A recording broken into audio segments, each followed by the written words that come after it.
Puneți alarma și fii alături de noi în fiecare duminică la ora 15:00 la un nou episod din Lara. Din episodul trecut.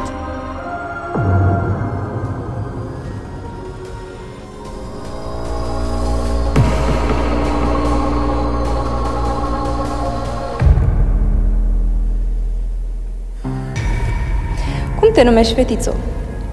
Sunt Ira. Ira. Ce surpriză! Ira, noi două trebuie să ne cunoaștem mai bine.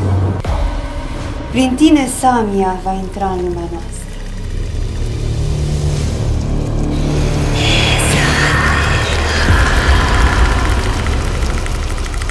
Fausta e prea puternică pentru noi, credeți-mă. Înseamnă că cerem ajutor. Hai, Marcus, sună.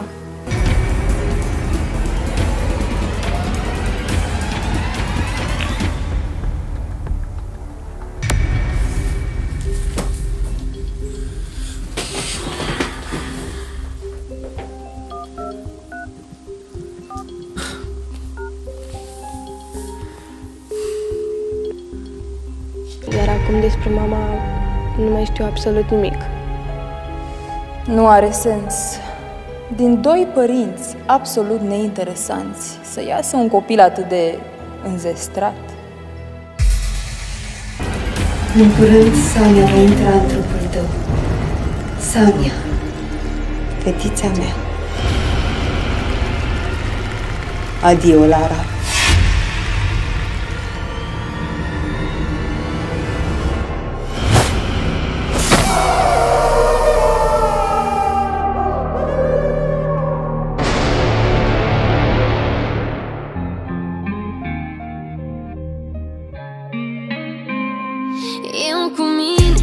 Eu cu mine, doar eu cu mine trec peste toate. Eu cu mine, merg înainte, nu uit în spate. Zâmbesc frumos când toate dor. Îmi zic hai luptă că nu e ușor. Eu cu mine, doar eu cu mine, în fața tuturor. Doar eu cu mine, dar eu cu mine, în fața tuturor.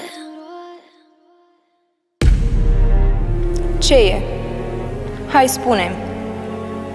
Nu-ți fie frică, spune-mi. Haideți să o încurajăm, vreți?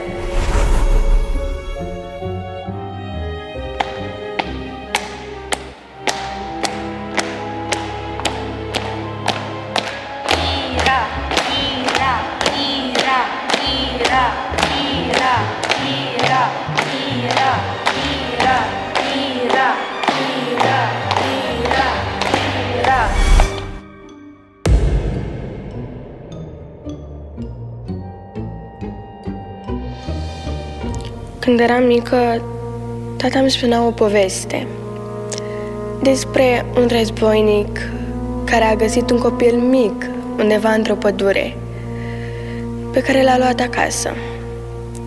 Acel copil avea păr de aur și fusese lăsat de o regină rea acolo, pentru că acel copil fusese născut dintr-o dragoste interzisă.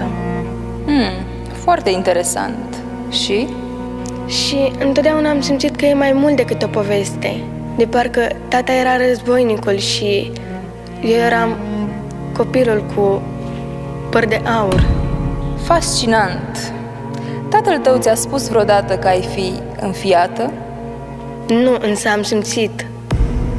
Când el era plecat, eu mă jucam și am dat peste niște hârtii. Erau niște analize. Am văzut acolo. Tata nu poate face copii. Deci povestea e adevărată într-un fel. Mă întreb oare cine ar putea fi regina rea? Nu știu și nici nu-mi pasă.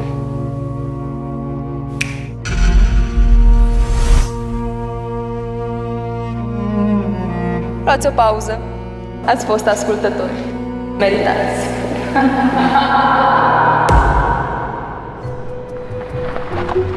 Mai zi-mi odată, frate, de ce trebuie să ne întâlnim cu polițista asta? Fiindcă avem nevoie de prieteni noi în poliție, frate, și fiindcă m-a sunat de 1000 de ori. A insistat să ne întâlnim. Eu n-am încredere în ea. Ultima oară când a insistat o tipă să ne vedem, am ajuns și însurat și cu un copil. Nu-i problemă, frate. Pentru asta sunt eu aici.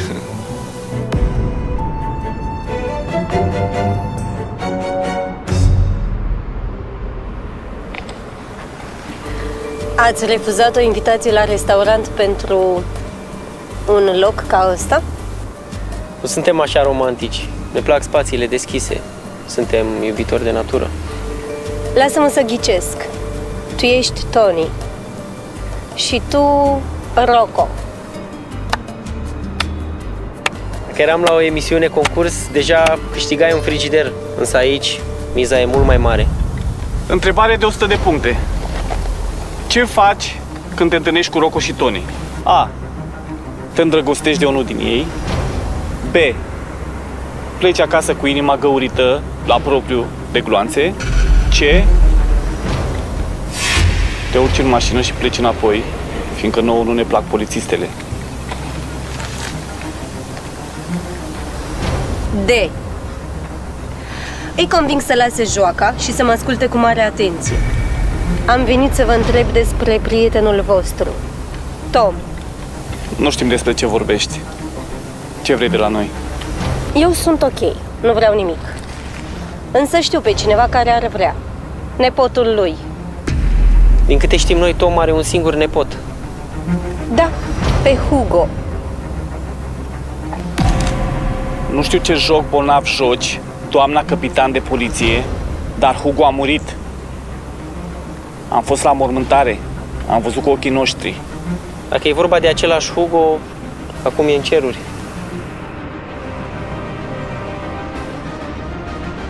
Atunci, înseamnă că asta o să vă convingă. Se pare că am o legătură directă cu raiul. Salut, băieți! Știu că e ciudat să mă vedeți așa. Vă rog să ascultați ce are Milfred de spus. Ea mă reprezintă, am încredere în ea și sper să pot să am și în voi. Trebuie să discutăm. Deci? Ăsta e un Hugo total schimbat. Și acum are și manager? Bingo!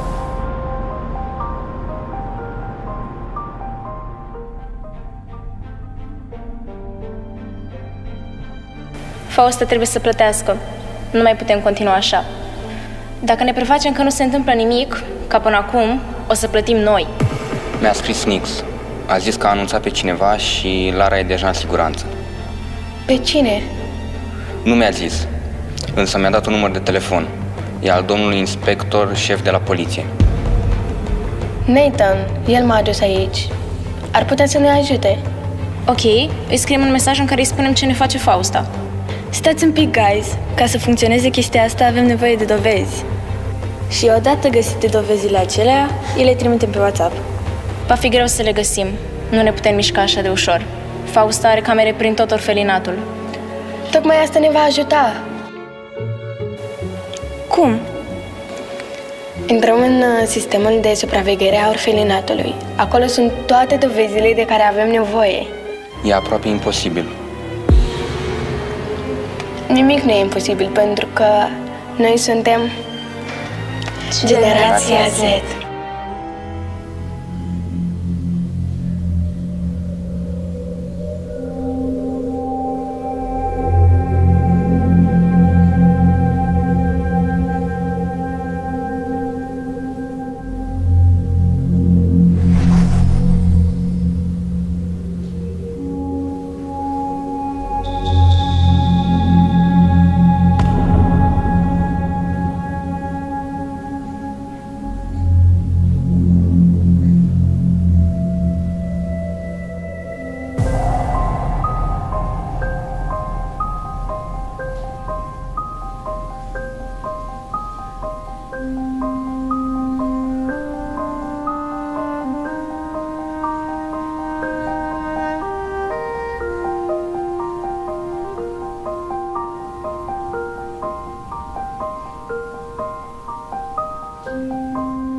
E cineva aici?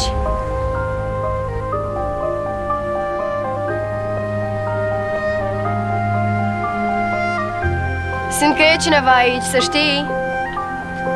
Dacă ai de gând să ieși, acum ar fi momentul. Altfel o să te consider un ciudat.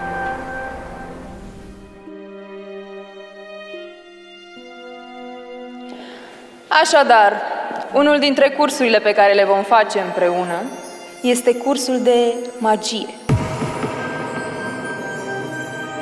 Vă rog, aveți o întrebare? Aveți ceva interesant de discutat? Mi-ar plăcea să aud și eu. Îmi cer iertare, doamna, dar am auzit că magia nu e reală. Așa ați auzit voi, a? Înseamnă că nu o să se întâmple nimic dacă o să fac asta. Ia spune-mi, ți se pare destul de real acum?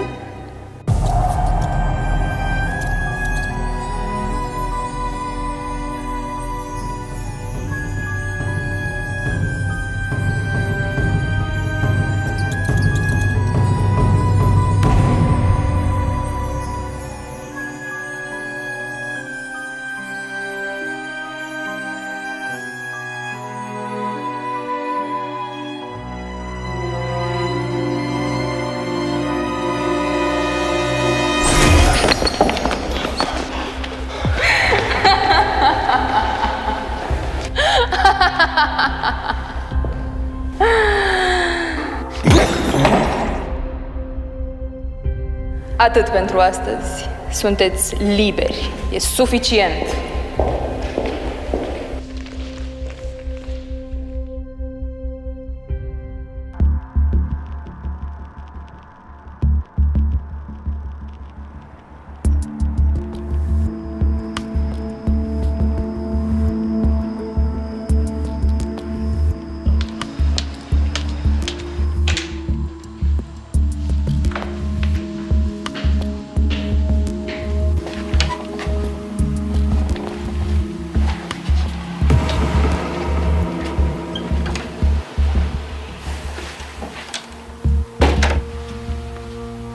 Domnule inspector, vă rog, intrați. Observ că ați intrat deja. Atunci poate vă invit să luați loc până nu o faceți și singur. Scuze, doamnă director, aveți o problemă la instalație? La ce electrică mă refer? Nu, dar că mă deranjează lumina. Am o mică problemă. Cărui fapt datorez această vizită? Putem totuși să aprindem o lumină? Vă rog? Da, de ce, domnule inspector? Vă e frică de întuneric? Nu chiar, dar prefer să avem o discuție în care să facem lumina. La propriu și la figurat.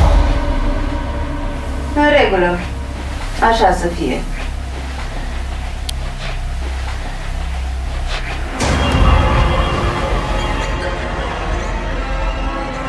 V-am speriat, domnule inspector? Când ați zis că aveți o mică problemă, mă gândeam la o durere de cap. Ce s-a întâmplat, dacă îmi permiteți? Am gătit ceva pentru micuții din orfelinat. Am vrut să le fac o surpriză. Dar, stângace fiind, am avut un mic incident în bucătărie. Cu ce vă pot ajuta?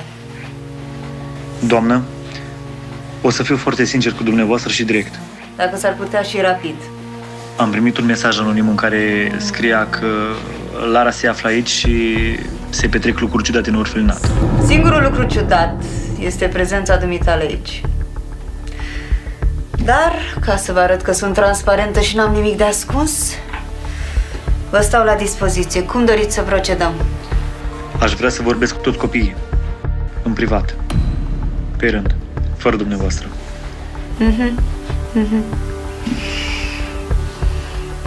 Sigur că da. Noi suntem prieteni cu legea. Și legea-i lege, nu-i așa? Bineînțeles, o să vă rog să mergem după dumneavoastră, pe acolo.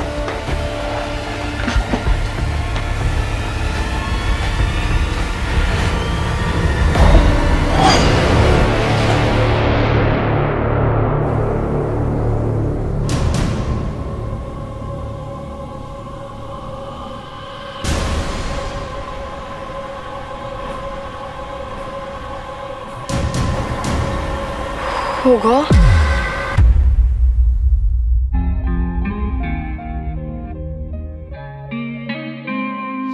Eu cu mine, doar eu cu mine trec peste toate. Eu cu mine, merg înainte, nu uit în spate. Zâmbesc frumos când toate dor. Îmi zic hai luptă că nu e ușor. Eu cu mine, doar eu cu mine, în fața tuturor. Doar eu cu mine, dar eu cu mine, în fața tuturor.